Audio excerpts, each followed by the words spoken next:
Teka lang. Oh. Siguro naman hindi na nila ako masusundan dito.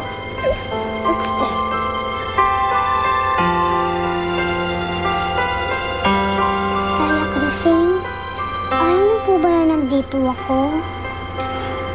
Halika nga. Naku, Rose hindi naman sa ganon. Kaya lang kinakabahan ako eh.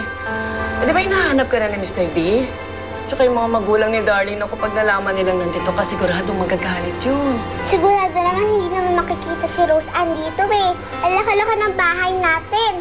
Tapos, madami pang pwedeng pagtaguan si Rose Ann.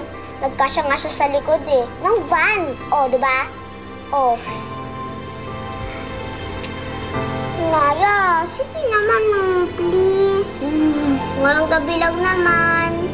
Tapos dapat bukas, meron na tayong bago maiisip para kay Rose Ann. Sige na. Sige na. Ops, ngayong gabi lang, ha? Apo. Sige na yung bagong kwarto ko. Ha? Teka nga pala, paano bukas? Naku, dadalhin ka na lang namin sa DSWD, ha? Para doon ka na magsumbong. Ayoko na nga po sana pumunta doon ulit eh. Gusto ko na lang nga po sana kay Nanay Remy. No, Rose Ann. Hindi ka pwedeng pumunta sa peking nanay mo.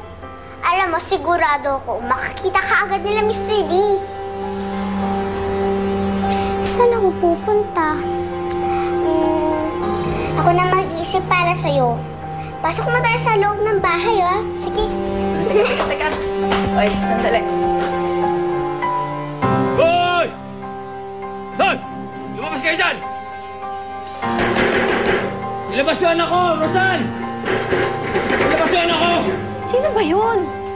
Ilabas yung anak ko! Si Rosan! Ay, huwag ka magsisigaw dito. Wala naman dito si Rosan eh. Sinungaling ka! Alam ko nandyan yung anak ko! Rosan! Teka lang, sandali. Ilabas niyo siya! Anong ibig mong sabihin nawawala si Rosan? Nasaan si Rosan? Obvious ba hinahanap ko? Nandito siya, alam ko! Hindi niyo buksan to? Sisirain ko to! Eric! Naulo ka ba? Ha?